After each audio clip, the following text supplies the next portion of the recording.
All right, it seems that we are there. Let me just open up the YouTube, and here we are.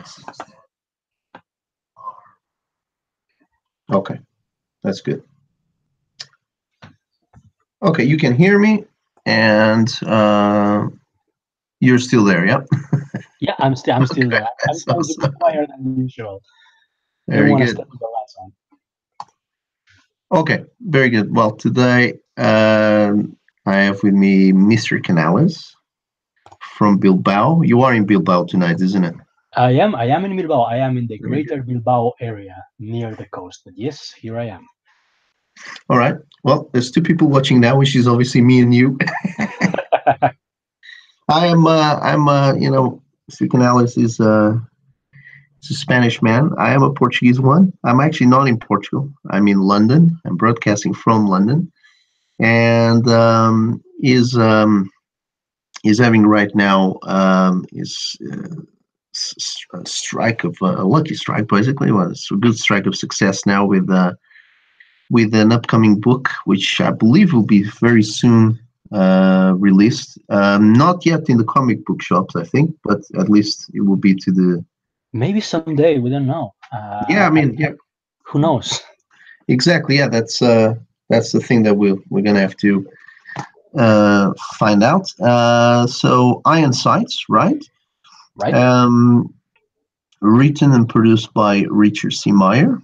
The And unnameable. exactly. Before we get there, so Mr. Canales is probably going to tell us a little bit of his background and where he actually started, why what sort of comics has inspired him to do the sort of work he does, and how does he really defines and classifies the art that he does. So where does this actual love for the comics actually starts? I mean, obviously in Spain. So what were the first influences? What made you start in this kind of a career path? I think the farther I can go, well, I actually remember being read to by my grandmother in the local library when I was a kid. But I think the first time I really began to enjoy comics was when my dad would give them to me as a prize for enduring a swimming course that was going on in my town. Summer mornings we had to wake up at 8 a.m. with a freezing cold because here it's always cold in the mornings. It's Right. kind of like England. It's pretty similar to British weather, and it Mhm. was torture for me, and I hated it. So my dad would always give me a comic book floppy as a prize for enduring it, and I think that was I probably began to relate a reward to the comics, as a rewarding experience. Mhm. Were they the actual American editions Oh or? yeah, yeah, yeah, yeah. I think the first I can remember was one about Spider-Man teaming up with Rocket Racer. I think it was this guy who this black dude on a skate. Oh, I love that guy. The guy Yeah, with no, yeah. that's a that I still have to make an action figure of that. That's the one I don't have. I love that guy. It's so Yeah, no, awesome. I wasn't sure about the name, but I remember it was a pretty cool character because he had Rocket Racer, yes. yeah, like in Back to the Future, he had a flying skate, and that was the shit in the 1980s. It's the perfect design. Yeah, It's an awesome design. and Yeah. plus yeah, no, it was really cool. I mean, it was at that age in which comics were getting a little bit darker, thanks to Frank Miller and company's influence. And I remember, for some reason, I have a really bad memory, but for some reason that story stuck with me. And I think the story was something like Rocket Racer had to steal to support his elderly and or ill mother, and I Mhm. think he ran into Kingpin, something like that. He stole something from Kingpin, and Kingpin hired this super evil sniper to hunt him down. So Spider-Man had to convince him to turn himself into the cops so he wouldn't be murdered Right. by this guy. I do remember that's an '80s issue you're referring yourself to, right? Yeah, late 80s, I think. His first appearance is a bit before that, I think in the late 70s. And that's a comic book that I actually cherish as well very much. And I think it was, as a matter of coincidence, I think it was actually one of the first comics, if probably not the actual first American comic that I ever own. Is the Really? first appearance of Rocket Racer, but I don't believe it's the same issue you're saying. I believe that is a little bit after. The one I have is definitely the first appearance because it's astonishing. I mean, it's got the sequence that they go over a bridge, Spider-Man after the Rocket Racer, and he jumps over a car while the skateboard goes under the car and he picks it up on the other side. And that's such a trivial moment, but it's so classically well done that's it. It's like you feel that you've seen that before, but you've actually never seen it before at all. It's the first time I ever saw that in a book.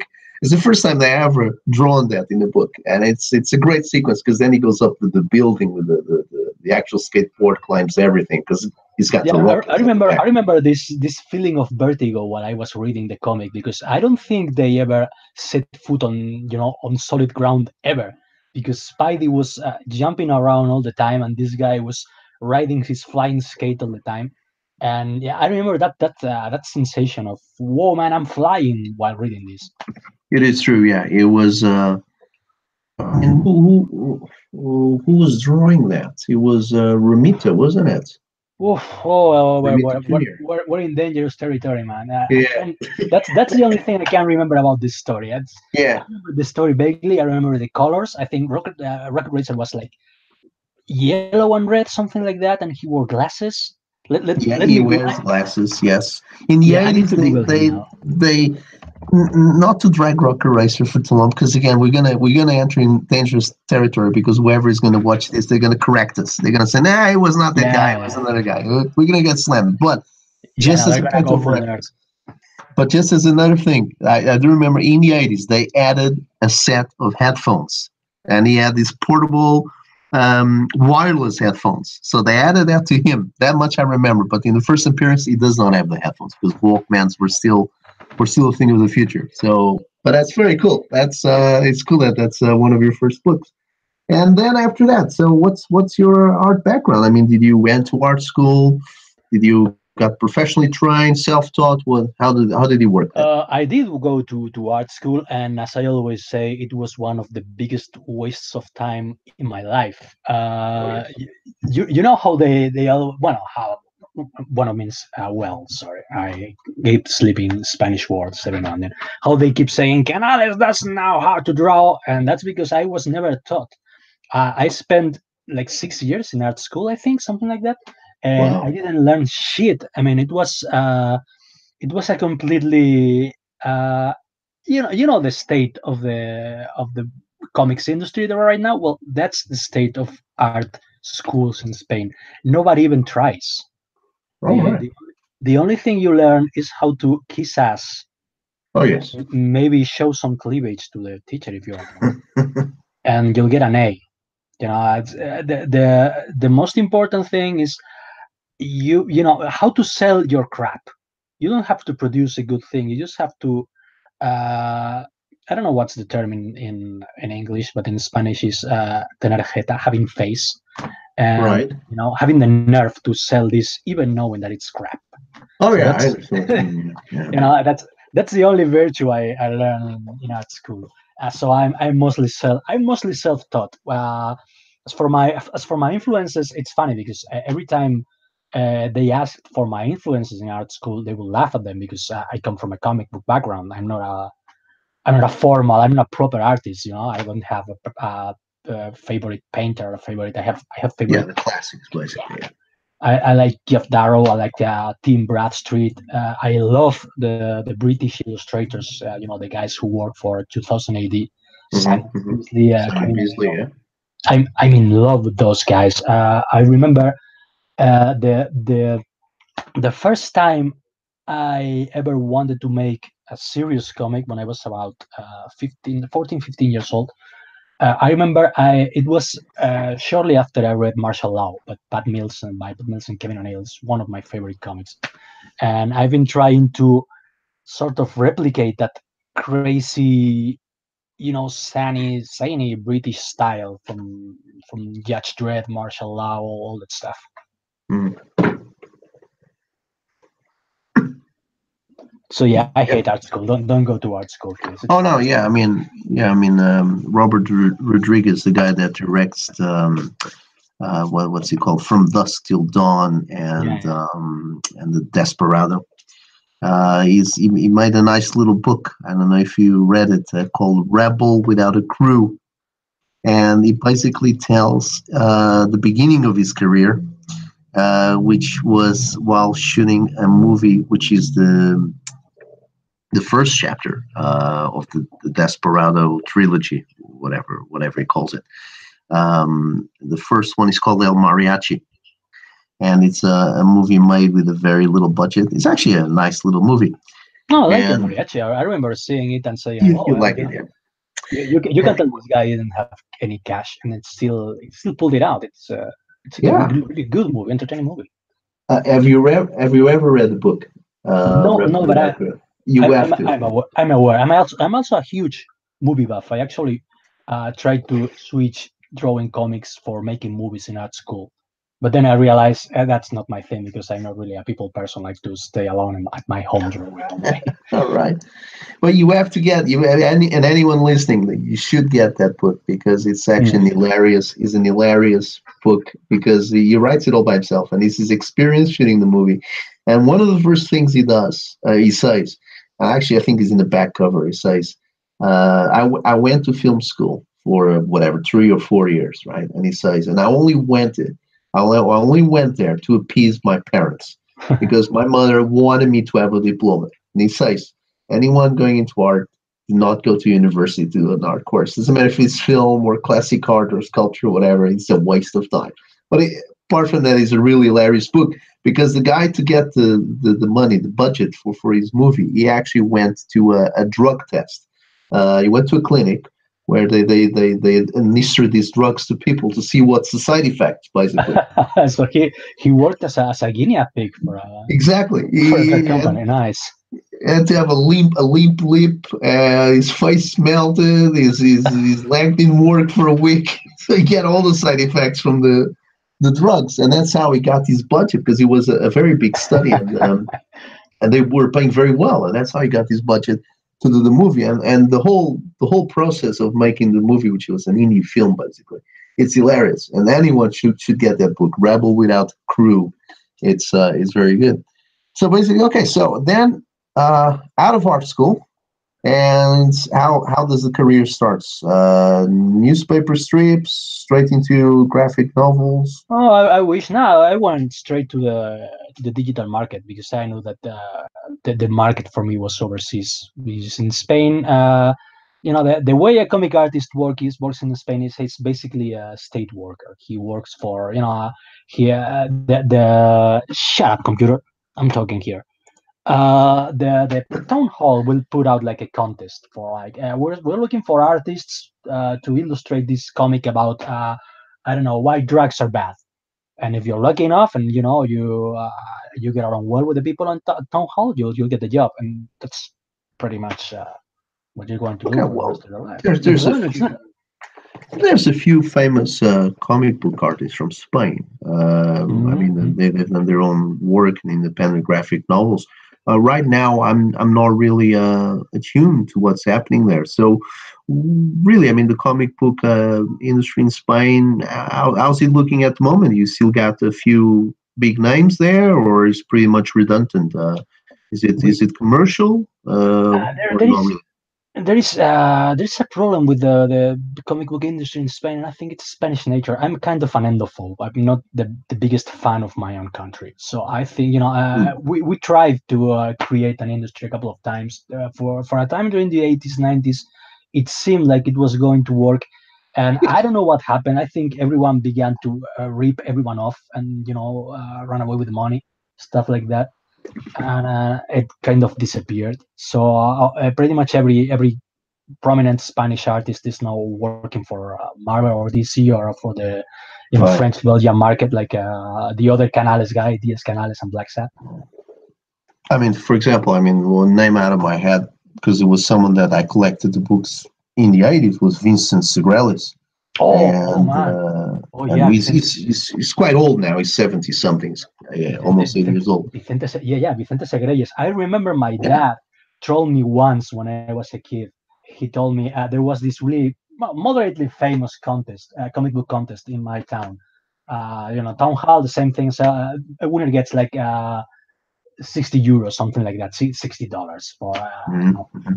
And my dad told me, "Whoa, you sure you want to go into the contest this year? Because I heard Vicente Segreyes is gonna be in it." And I was like, "What? Vicente Segreyes is going to?" Nah, man, I'm just fucking with you. That's Papa But Canales. at the time of Segrellis, again, I think there was a few other guys, and by now I don't remember them that well. But he wasn't the only one. So, like you said, for a time there, it was a booming industry. I mean, I can assure you, in Portugal, there never was or there never will be anything actually being produced there of note. But in Spain, yeah, in Spain there was quite a few coming out. I mean, he still rings a bell. Basically, I mean, Segral is not being the only one. So, No, but I do there's understand a what you ton of mean. them. There's a ton of them. I remember. I keep recommending this comic, this Spanish comic called Kraken, drawn Right. by Jordi Bernet. I don't know if you ever heard about him. No, not by name. No. He's a guy who drew Torpedo or Torpedo. He's like this noir style artist, really good. He's a master of inking. And he made this comic, which is kind of Sin City means Call of Cthulhu, and it's great. It's one of my favorite comics ever. Hmm.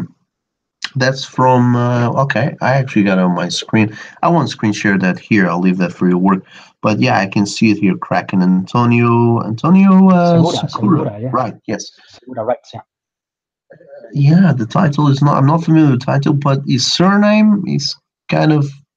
Yeah, kind of. I think I think he registered before. Yes, the surname. Yeah, but again, but there was there was a lot of stuff being published even by American publishers or from Spanish artists. Mm. I don't remember. I collected a lot of magazines and paperbacks, with some of them in black and white, from different countries with different translations, and but they were mostly stuff that was um, put it together by American publishers, like second tier and third tier publishers, and then there was a lot of Spanish guys in it. But you know, but away from that, so you have online something called Decimators, right? Oh yes, I do. I do.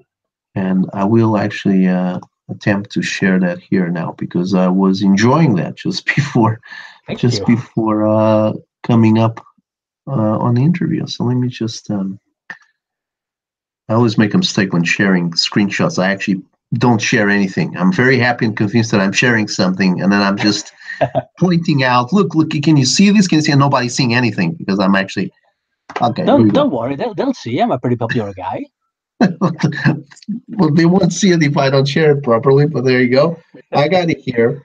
Now this is something that you've been. Well, this is basically self-published, right? So Yeah. this is your webpage, and this goes for quite a few. So basically, each one of these pages here. Um, if tell me one thing, if this was a printed book, if Which this will was be, by the way, they're going to be right. they will printing in this very month. Just since you Oh, ask. oh, okay. So you're actually having a physical copy of this. Okay, so if oh wait a second, okay, oh yeah, you're still seeing it, yeah. Yeah. Okay, so if this is going to print, is this like a double page spread? Because obviously the format of this is rectangular, so Yeah. just a No, little. it's like typical comic just flipped over on its side, and instead of having the staples on its Mhm. longer side, it's got it on the shorter side. So I think it's the typical format for web comics turned into printed comics. It's like a landscape format. Oh, yeah, it's perfect for this because it fits perfectly here snugly into the screen. I'm just wondering how I just can't visualize it how it actually looks in print once it's like this. So you basically stretch the page, or you work with it horizontally on the paper. Yeah, no, I work it horizontally. I just flip the block, the drawing block, and try to adapt it to the American size because it's the size that works best Okay. in the website, and then I just do the rest through Photoshop. So this is all right. So okay, so this is hand drawn, and then the grayscale you apply it digitally, Yeah, I guess. Yeah. dialogues and all that. I actually began adding sound effects to Photoshop, but I've become accustomed to actually drawing them on the page. I don't know. I think it's more organic. I like organic stuff. I'm an old school guy. I like Of course, feeling the paper and getting my hands dirty with ink and all that. always. And this is, by the way, whoever hasn't seen this yet, you gotta go into this. You gotta go to Tapas. Tapas. This is your own site, or is this like Oh a, no a no no! sharing This site? Yeah, no, it's a webcomic site. Right. Okay. Got it. Okay. So I'm this. I'm I'm, I'm not smart enough to make my own website. Well, you'll be getting quite a lot of visits here. We can see that here, 41,000. And this is quite funny. I was reading it. Anyone not familiar with this yet, they should definitely go and visit. This guy here is like a mission control guy giving instructions, isn't it? And it's quite well written and quite funny, which leads me to the next question. This is all done by you, including the writing, right? Yep, I'm actually a Okay. writer, if you can believe that. No, I mean it's quite good. It's quite good in terms of the editing and all that. I mean, you've assembled all this, and obviously it's a solid job. So it's pretty funny. I keep getting trashed because of my art, but nobody says anything about my writing. It's almost as if they don't bother researching me, and I don't you think know, they get that far. They no, just no, look at the drawings and that's it. They start criticizing, isn't it? they're lost. And so yeah, I mean that's another thing you've been mentioning. What's your status in Spain? They somehow there's some hit pieces there. At least there was a hit piece the other day, and I was reading it as much as I could, and so you find more popularity outside than inside, obviously. So in Yeah, well, Spain, there's this you're, old Spanish saying that nobody's a prophet in its own land. So you're a yeah, persona non grata in Spain, something like that. I think I'm actually persona non grata in at least one comic book store in Bilbao. Oh After I wow, had a really bitter discussion, not from my part. I tried to be civil. You've seen me argue on internet. I try to be civil all the time, except when I'm not civil. But yeah, I think it was like 2 years ago when I got finally red pilled. hmm Uh, they were the typical argument: comic book fans, comic book readers are sexist, racist nerds, and I didn't agree with that. right. And a lot of my so-called friends, people whom I thought were my friends, dogpiled on me like crazy, went completely berserk on me. I couldn't believe it. I mean, what, dude, That's you know other me. I people mean, working in the industry in Spain, right? yeah. Well, that's there were several professionals involved, but most of them Hmm were just my nerd friends, Right. people with whom I gone to movies and I had I played tabletop games and read comics and stuff, and suddenly they were all I've lost all my respect for you. Okay, sure, man, thanks. And but so okay, but so just to explain people a little bit better, just in case you want to. So that came as an aftermath to what exactly? Is it a book you released or just some opinions Oh you no no you, no you no. placed online? What was it? Yeah, just opinions. At the time, I was still working with my friend Sal Bruculeri. I keep mentioning him. Oh man, I'm looking at my old drawings and the proportions are making me cringe hard. I need to stop looking at the screen. Oh, okay, So I'll take it off. I'll it's go to okay. your deviant art page. That's better. Yeah, as I was saying, I was at the time I was still working with my friend, with whom I hope to work again in the future, Sal Bruculeri. I was drawing some web comics for him, and I All think right. that was around the time the social justice invasion of comics exploded, and the first articles mentioning as I said, how nerds are horrifyingly sexist creatures and need to be corrected and Yes. reined in by the authority, and well, I didn't agree with that, and I made sure to let everyone know that I didn't agree with that, and of course, that makes you become a pariah. Right. Okay, so then from the Decimators that now is going to be into print. Um, is that as an ongoing series? For how long more is going to be? Is that really like a long work? Like, is it like your version of the Advark? I'm sorry, what? What's his name? Of the The Bible? Advark. Yes, you could see it's my Bible. I Yeah, live by exactly. this So, book. so it's going to be how much more of it is there to tell in Well, this story? I'm trying to wrap it up. I promised the Wicked guys, the guys who are publishing me now, two great guys from California. I promised them that I would be wrapping it up at issue 18, and I'm still at issue 19. But Hmm. I'm going to finish it soon. I'm going to make. I think it's going to be like a 9 issue mini series. Is that a maxi series? I think 9 issues. Yeah, I guess so. That's Anything above six is a maxi series. Yeah, okay. So I nine, think 12. if my calculations are correct, that should be like a 9 issue mini series, something like that. Maybe 10 issue. I don't know, depending on how they organize the pages. I'm All right. working with them on that. So yeah, it's not an ongoing because I tend to get bored really fast of characters, and I like to switch to new That's things, try new stuff. that's right. So you're not gonna release it as a paperback. It's gonna be single issues and then a paperback, or Oh, paperback would be nice. all right. If it's a success, which I hope it will be, I don't know. Yeah, why not? Paperback would be So nice too. so who's publishing it? Sorry, I'm who's sorry. actually publishing? Who's actually publishing it? Who is it? Wicked Publishing, Yikid, Wicked. Oh, there you go. And they're in California. Yeah, So you were in conversations with those guys. Very good. Very nice.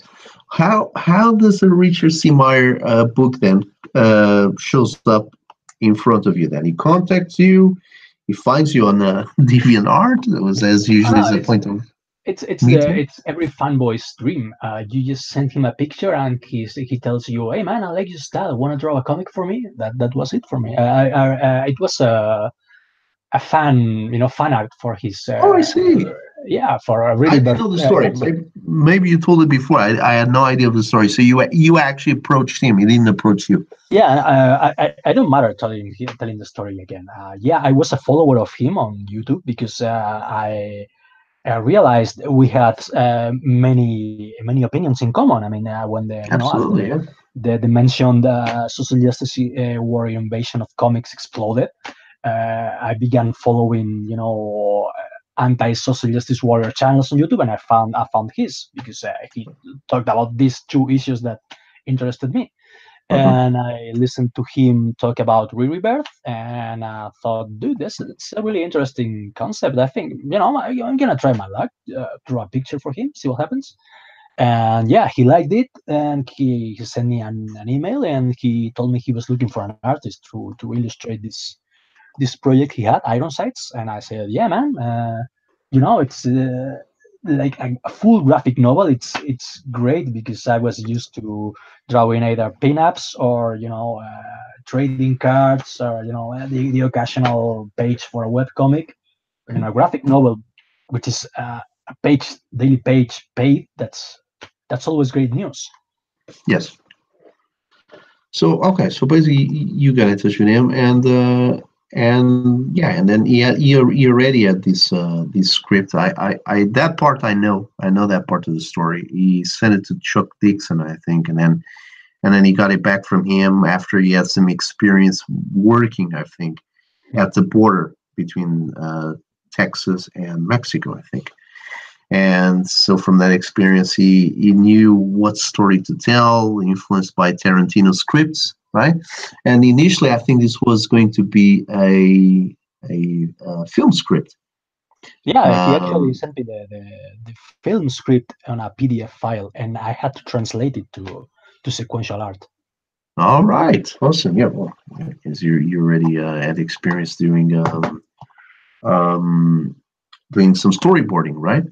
Yeah. I think that was I think the word in English is serendipity when all the Yes. factors collide That's and right. something great happens. Because yeah, I had experience drawing storyboards for my own short movies and other people's short movies, so I already knew how to translate a movie script to comic book format. I am currently just trying to get some of the pictures, some of the pages of the book up on my screen so I can share it. And obviously, what I know of it is what was posted on the Indiegogo page, which is, I think, is the first 10 pages of the book. And it's pretty cool. It's pretty funny the way the characters are introduced. There's three main characters, right? Yeah, And the sniper guy, which I guess is the kind of the titular character, isn't it? Iron Sights. And this other guy, which is it's like an older, rougher guy, which reminds a little bit of Sam Shepard or something. I mean, yeah, these yeah. That's the archetype I was going for. The old, skinny very but good. tough guy who's been through war and hell and all that, and you can see it on his face. And these both the script and obviously the way you present it on the page not only rings very true to a Tarantino kind of narrative, but it also has a bit of a, I think maybe a little bit of the Coen brothers in it. I mean, and that as a principle of the script. But then the way you guys actually develop the art, it's quite good. I cannot actually find the actual page. Oh, here we go. I got it now. Finally, I'm just gonna try and share the pages. They're quite funny. Yeah, Richard actually had to rein me in because I was getting a bit too cartoony at times, which All right. that's my British heritage of not taking anything too seriously. Let me just put it on the screen so maybe you want to talk about it for a second. Sure. I'm just gonna zoom in a bit. Kind of breaks down a bit when I zoom in. So if you guys are looking at this on the screen, so this is an actual presentation of the first 10 pages, isn't it? So he starts with the cartel being introduced, and then he goes on to introduce the other main characters. This is how you actually introduce a sniper. By sniping blowing something, man, that's a by declaration of intentions. That's right, by blowing up the wild rabbit, isn't it? I've gotten criticism because a sniper rifle isn't supposed to be that powerful. I didn't know. I'm not a Texan. I have no experience shooting firearms. Well, mind you, I was watching a video of these guys on Red Letter Media. I don't know Yeah, if you ever came across these guys. And there's the wheel of torture or whatever it is, where the guys find these really crappy videos to watch. Yeah. yeah. And one of the videos they shown there was an half an hour homemade how to snipe these wild animals, and I think they're very similar to this. And they're not rabbits, but there's something else. They're like moles or whatever it is, and mind you, they blow up like that. Really? So yeah, you might want to check on your stats there. I know Well, Richard knows his guns, and you take probably that know. criticism. Ha! Jokes on you. Yeah, so you're not far from the truth. I mean, if you go and look at that video from Red Letter Media, and it's quite funny. I mean, it's horrendous. The guys they spend a whole half an hour blowing up these animals at a distance, sniping them. So it's quite. As soon as I saw that, I thought, come on, man, this is great. This is exactly what I was watching just a couple of months ago on Red Letter Media. And that's how you introduce one guy, and then you go, and then you introduce the older guy. I love this shot here.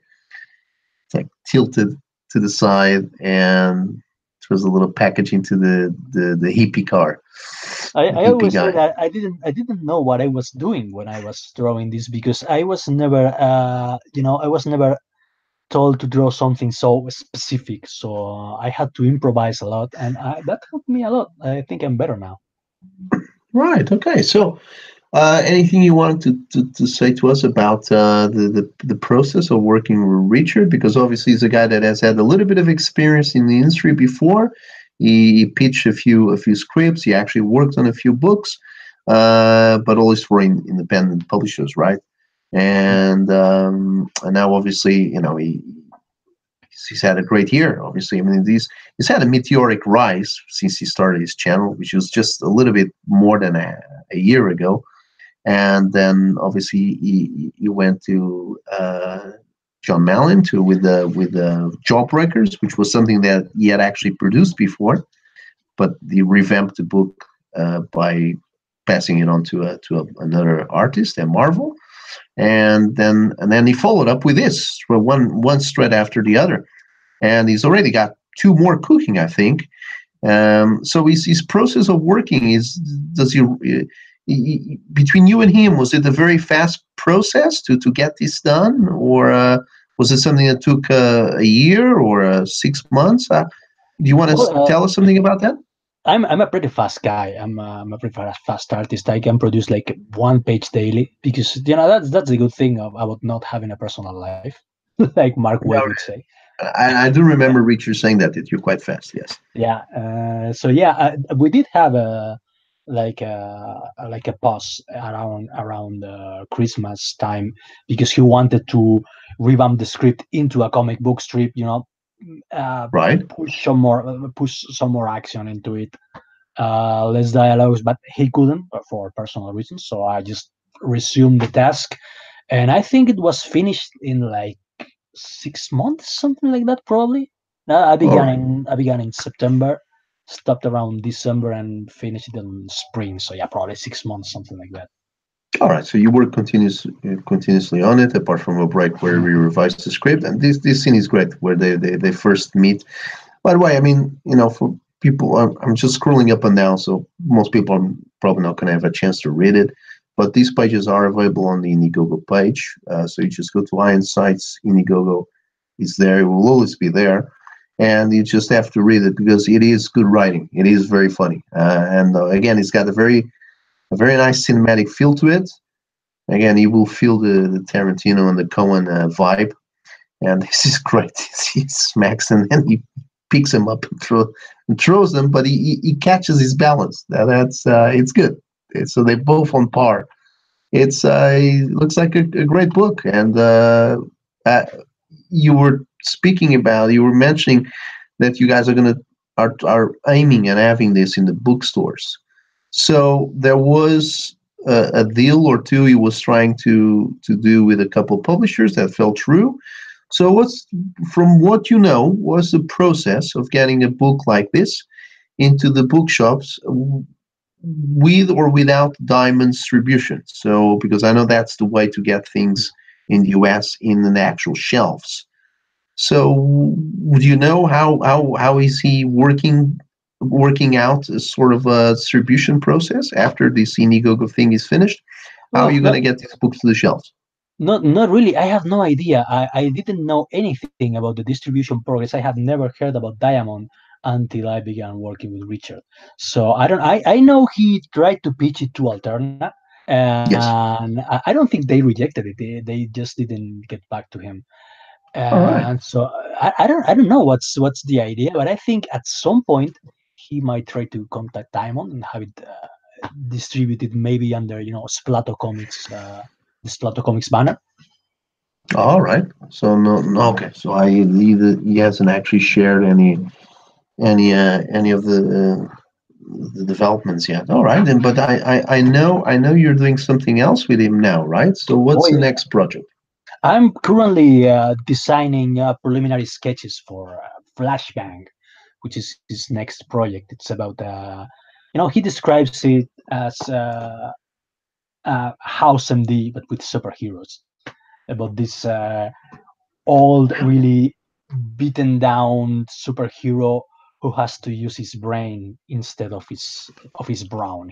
He's used to just going through the bad guys as a raging like a raging bull, and he has so many injuries and he's been through so much shit that All right. he has to take it easy and take a more strategic approach to things now. Okay.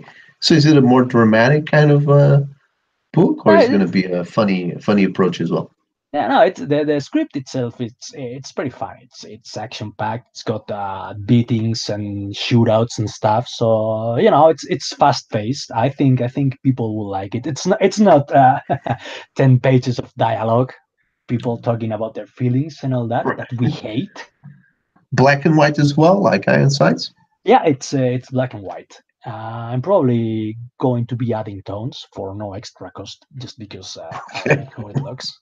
And that's all done by you. Yeah, So Richard basically does the writing and the lettering, I think, mhm, while you take care of everything else. that's Very correct. nice. So he's got, obviously he seems to have a large portfolio that is slowly churning out. Beyond that, you guys have anything else planned for the next few years, or that will be for now? That will be it. Well, the other day mentioned he mentioned that he had other plans for me and him, but you know him. He's a pretty quiet guy. He only says things when he thinks he has to say them. I respect that. Very good. But yeah, there's apparently something else for me on the horizon, and I'm cool with that. I have a lot of offers. I have at least three more offers to draw one shots and pitches, and probably a graphic novel in Well, I was going to 2019. get that now, yes, because obviously this has opened up quite. I presume it has, like you're saying now, it has opened up quite a few offers on the market. So is that for other independent creators that are interested in your style, or also some bigger publishers that have approached you by any chance? Not the bigger guys. I think I'm persona non grata with them. After I It's, think I got. yeah, exactly. It doesn't matter. You don't need. We don't need them, Yeah, but no, no. just in case. Yeah, I'm in this for the money. Okay, I love comics, but I'm in this for the money because Exactly. I want to be able to earn a living wage, you know. So I don't really care who approaches me. Yeah, they offer me a story that I like. We reach Mhm. an agreement. I get paid and I work, and that's it. I have no problem. I would actually work for Marvel or for DC or whatever if they ask me, but I don't think they will in the foreseeable future. You know what I mean? Well, that's a good thing about major publishers that when you mention a living wage, at least they will pay on time. That's the thing that at least is if it is really one of the big ones. That it's they're contractually obligated to actually pay a guy on time and good fees. While obviously the independent creators sometimes things falter a little bit. They fall to the sides and there's some delays sometimes. So it's always good to get an offer from one of the big guys. So. Which brings me to the crowdfunding thing. I find it very funny on crowdfunding because I think now it's a great time to take a project to these kind of venues.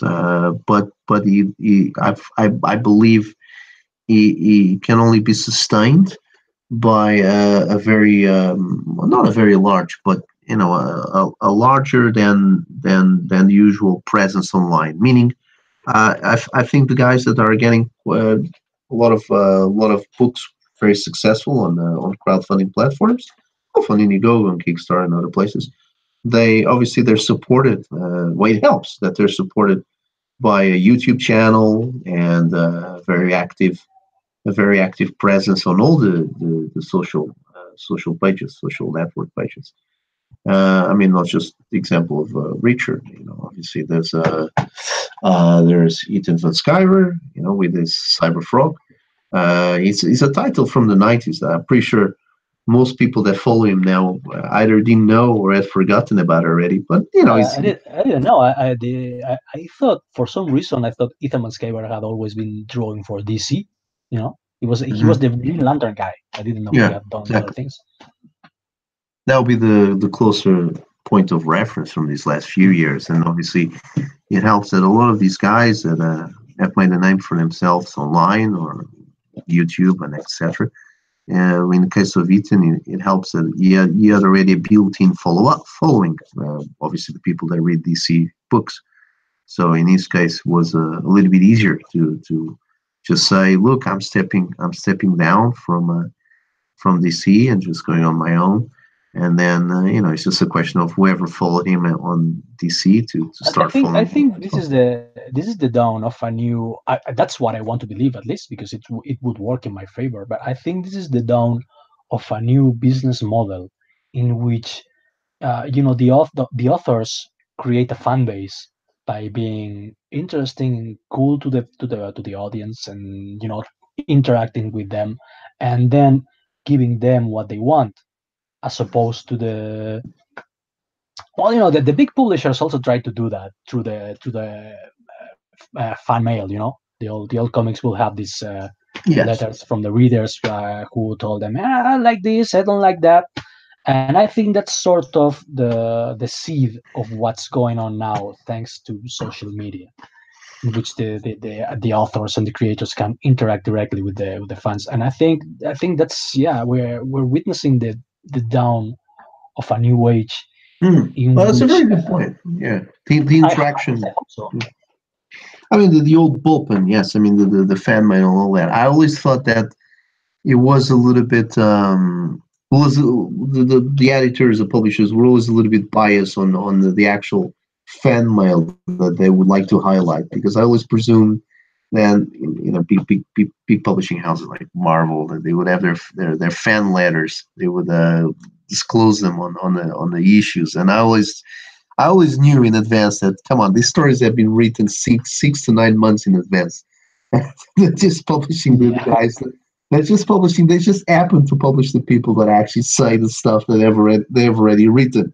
But now what you were saying, I think he makes a much better point, which is, yes, this interaction, I think, is unparalleled, because this interaction now, uh, it's all one on one. That much should be said. So now, a guy has a YouTube channel. He does a book, and then there is an immediate communication between him and the reader and the consumer. That is for sure. And that is a very good point, because I don't think that has happened before. And even as much as the big ones can try to do that, they don't actually use their social platforms to that extent. They don't. I I mean, think this that they, this they have they have fallen prey to their own arrogance, so to speak. But I was talking about this with a friend earlier on DMs on Twitter. Uh, some people agree with me on this, some people don't. But I think comic books began to go to hell the moment the creators began to think of themselves as artists and authors, instead of just guys trying to do a good job and give people a good product. You know, because hmm, they always talk about the European comic books as if they are this high form of art, and they are. I've been to the comic book museum in Brussels. They love comic books in Brussels. It's like a yes, religion for them. that's right. But yet, the French Belgian comic books are almost always sci-fi, fantasy, adventure. They're fun. They're not brainy or pretentious or anything. They're like family fun. This, there's degrees, there's some darker stuff, there's Yes, gorier stuff, but there's a few. in the end, it all reads like a popcorn movie. Stuff All like right. Largo Winch, Rosinski, and Van Ham's 13. They made a movie, I think. All this stuff. They're essentially they're action adventure fantasy movies, Hmm. and that's why they have, I think, a pretty healthy industry, because they don't think of themselves as these high and mighty creators that need to be worshipped. They're just, I'm just a guy trying to make a job, and I'm just happy that people want to buy my stuff. That's it. So when do you think that started? Do you think that started like in the '80s, and late '80s and early '90s, when the guys became superstars, like from Frank Miller to the guys that went to do Image, or they started with the 2000s with guys like Brian Michael Bendis doing things I like think Jessica Jones and stuff like that? Like trying to bend the archetypal hero into some sort of punished character, which has got problems and issues, yeah. to be I more think I think concurrent with the times. I think Sorry, it go all ahead. be yeah. Sorry, I think it all began with Alan Moore. If I had to choose an exact point in Oh, history, Alan Moore. yeah, I think it began with Watchmen. Watchmen was the beginning of the end. I like Watchmen. It's a great book. I read like a zillion times, even Yeah, though it's more like a chore than actually fun to read. But I find it yeah, but fascinating. It's by the you know the 20th time, yes. yeah. I mean, Until then, it's pretty cool. I always discover something new in the story. But I think it was the beginning of the end because it's like losing your innocence. Before Watchmen, you saw the heroes as these flawless, godlike guys, like more than human. I think it was Richard who said in a video recently that when Ethan Hunt in Mission Impossible is presented with the choice of saving one people or saving a million people, you know, a normal human being will have to choose. But a hero Hmm. like Ethan Hunt, which is not a human being, he's he or she is above us, would find a way of saving everyone. And Well, that ideally, yeah. yeah, that ended with Watchmen. That Alan Moore dragged the heroes down to earth, and it Hmm. was like they he popped our collective cherry, so to speak. We weren't virgins anymore after that. And Well, that's an there, interesting idea. it's not that it's a bad thing. It's that's life. People think and they deconstruct stuff, but I think they try too hard to replicate that instead of just trying to make good stories and just Oh, I see. entertain people. You know what I mean? I see. I wasn't understanding where the idea was going, but I understand now what you mean. I mean, yeah, I mean it was such a big splash in the pond that it kind of forced them to rethink how to approach the books in both in a narrative and a stylistic way. I think that's what you're trying to say, right? So it just forced Yeah, the industry to kind of rewrite the way they approach what they were basically publishing for the last 70 years without many hiccups. Always were just really a straightforward action story. Yeah, yeah. okay. No, Well, that could be that. Well, it definitely was a turning point. I'll definitely not blame Alan Moore for any SJW crap. oh no, no, no, no. I love He's the a guy, nutter, man. that guy. He's insane, but I love him. He's insane. He lives here in North England with his wife and doing kinky books and acts of magic. Yeah, I would like to yeah. be invited to one of his seances. Actually, I think that he does it on a Saturday night. I really want to meet him someday. I think it's impossible because he doesn't go to cons anymore. But I'm just really curious about him. Oh yeah, but I saw one of his latest interviews, and now that he's already down the hill age wise, I think it's any conversation with him will be close to impossible.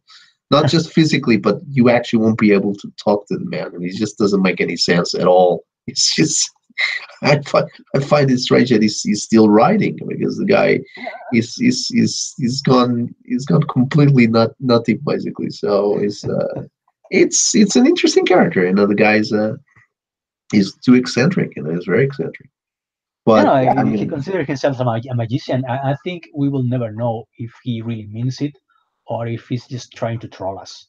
yeah, that's the thing, isn't it? He's got this, like you said, he's serendipitous. Yeah, He has all the right pieces in the right places. You never really know if he's pulling your leg or he's just lost it. But he followed up. He followed up that with From Hell and other books, which I think they're all his main books, his bestsellers. I think they're all good. I think they're all pretty convincing books, and he's you know, always chosen the right artist for it.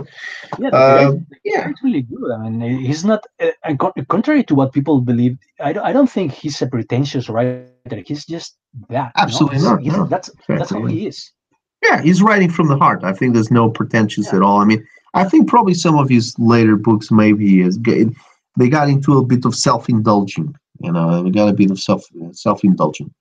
But yeah, I mean, his biggest bestsellers. I don't find any major flaws with him. I think both Watchmen from Hell and V for Vendetta, they're all pretty solid books. He kind of drags his political criticism a little bit too much, especially on V for Vendetta. But yeah, yeah, but but I don't think it's a bad thing because V is an inherently political book. It's not heavy-handed. I mean, no, it's not heavy-handed. No, it's more like satire than anything else. Anyway, everything is exaggerated. So I mean, it's basically a caricature of Always, you know, Margaret Thatcher, Britain, yeah. 1980s. He caricatures Dick Nixon in Watchmen, and then you got Reagan and Thatcher in for Vendetta. So he can never take it seriously. But okay, so you find that to be the moment where the industry starts taking itself too seriously, and then they just basically try to replicate the same conditions, and they arrive to where they are now. Because now we clearly have guys which are way out of. I mean, Mark Waid, and I personally don't like what Bendis has done in changing a lot of Yeah, the characters' premises. I don't think I ever liked Bendis. I always thought he was overrated. I mean, he comes from noir, which is fine, but I don't see, you know, a noir guy writing Iron Man or Superman or something like that. Maybe Batman. You know, if you told me that David Lapham, I don't know how it's pronounced. You know, the guy from Stray Bullets, just a noir comic that I love. If he was writing Batman, okay, yeah, that's a good thing. But you know, Right. Bendis, I don't know. Yeah, Uh, Bendis has a few nice ideas. He's just unfortunately the ones he's most criticized for. They're just wrong, very wrong ideas. I like that Scottish guy, the one that does the Mark Miller. Ultimates. Yeah, Yeah, yeah. I have a love hate relationship with him. I think he can be brilliant when he wants to. I think the Kick-Ass trilogy is really good. It's a really good exploration of what means to be a hero. And then he does something like, I don't know, his Judge Dredd comics. I have this Red Razors comic, and it's one of the laziest things I've ever read. It's like, you know, he likes some characters and he will pour his heart into it, and then he doesn't like some Hmm. characters so much, and he's just going through the motions, something like that. I don't know. Yeah, fair enough. Yeah, I can see that in some of his books. Yes, they do drag a little bit here and there. It seems that sometimes he's just, again, just trying to replicate the hit that he had previously, and then he just goes on and does one which is just clearly a pastiche of what he just previously has executed. So, which sounds a little bit antagonizing for himself. All this Comicscape thing. That's just one more thing I wanted to go in it. So now this I had to quit on a lot of people on YouTube. I had to stop watching them because I mean I like to. This is entertaining, and I like to keep on top of things. But it was just it was basically a circus. It's basically a circus right now. This thing of on and off and on with all these guys. From Ethan to I mean, Richard always had his channel and he does his thing, and like yourself, I watch it, I like it, I agree with most of what he says. But now there basically now is a big snowball basically, and again, in order to keep myself sane, I just stopped watching a lot of it because he's getting I believe he's getting to a point of a bit of exaggeration. And that's what I wanted to get your opinion on. Obviously, there is a problem in the industry, and these guys, with their opinions, got together. They threw their manifesto on the arena. This Comicsgate manifesto, which I agree with most of it, but I think now it's just becoming a little bit too much. What do you think? Is this still a reaction to actions from the left side, or are they just now kind of pandering a little bit just so that they could get a bit of ratings? They're kind of becoming like a sensational kind of thing. We can ride a wave of basically just day in day out just doing this kind of thing of one somebody from the other side criticizes someone on this side, and then there's a bite back. Isn't this becoming a little bit too political when it's not supposed to be? What do you think? Yeah, it's that's a good question. I try to remain neutral because to quote Richard, I'm here to make money. So I really don't want to antagonize anyone, and I didn't antagonize the social justice warriors in the industry as much as they antagonized me. They pushed me out, and they just can't leave me alone, which is ironic. But yeah, I try to remain neutral, and I always draw the comparison with Reservoir Dogs. We won, we got the spoils, we got the booty, and now it's up to us to not surrender to our lowest passions and kill each other in a warehouse while wearing cheap suits.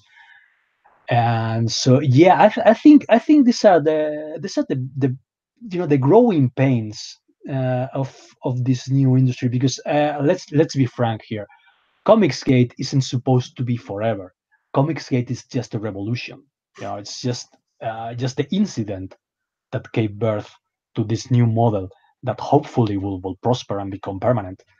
So I would recommend not to get too attached to the level of Comicsgate. I love Comicsgate. I've met some great people. You know uh, I'm getting a hell of a time talking Hmm. about comics and trolling social justice warriors en masse. But we have to keep in mind that we're here to make comics. We're not here for Comicsgate per se. We're here to Ethan is here to make Cyberfrog. Richard is here to do his projects, to launch his Splato label. Rax is here to do his Rax thing. Hey Rax, I know you're not on Twitter anymore, but cheers, guys. Which is a And very good book. yeah, no, Rex is great. I really liked it. I Very can't nice. remember if I bought it. I know I read the first issue and I didn't know if I paid for it or it was a preview or something.